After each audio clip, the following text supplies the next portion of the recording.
sekalian, kalian pernah tidak mendengar atau membaca sebuah berita di online ataupun di media sosial ataupun di website mana saja yang judulnya mungkin seperti ini.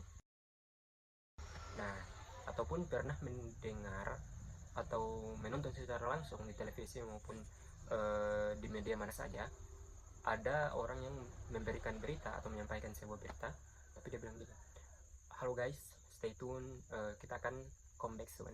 Nah, itu sebenarnya adalah suatu perihal yang salah. Mengapa?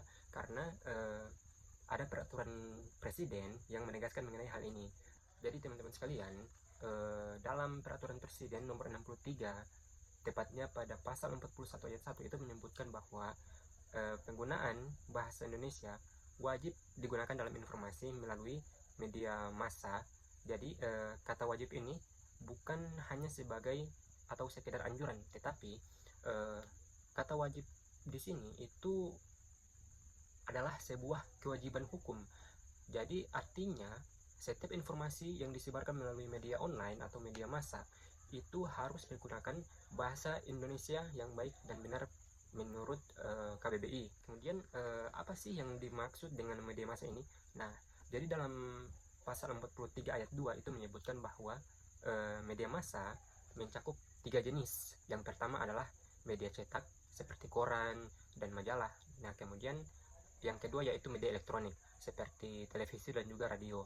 Nah, kemudian yang ketiga ada media daring seperti website, artikel, ataupun media sosial yang seperti banyak orang gunakan pada saat ini, pada zaman sekarang ini, seperti itu, yang digunakan untuk menyebarkan informasi publik. Tapi bukan berarti bahasa asing itu tidak diperbolehkan dalam menyampaikan sebuah informasi di media massa. Dalam ayat 3 itu menyebutkan bahwa hal tersebut di dalam ayat 3 itu memberikan kelonggaran, yaitu penggunaan bahasa Indonesia boleh disertai bahasa daerah atau bahasa asing. Jadi untuk tujuan tertentu. Nah, jadi misalnya istilah khusus untuk wisatawan asing seperti itu.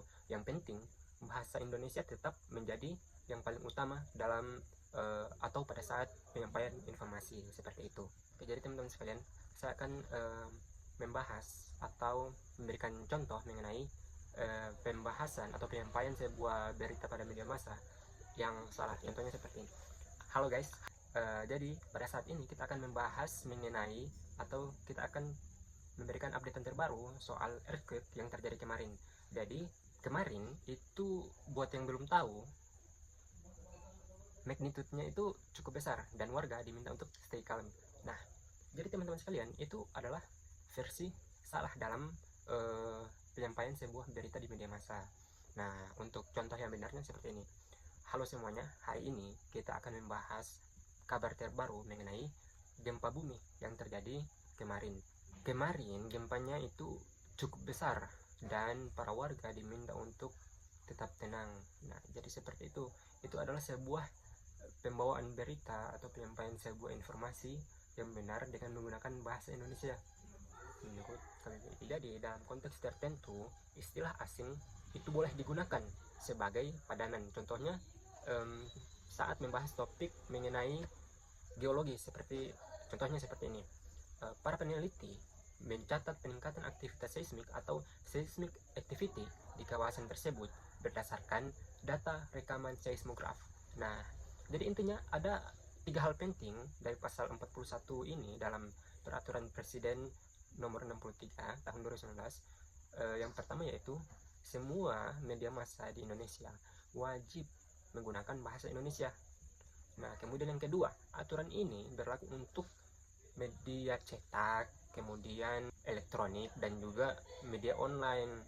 Nah, kemudian yang ketiga, bahasa asing itu boleh muncul tapi hanya sebagai pelengkap saja, bukan sebagai bahasa utama. Tetapi yang menjadi bahasa paling utama dalam penyampaian sebuah informasi yaitu dengan menggunakan bahasa Indonesia.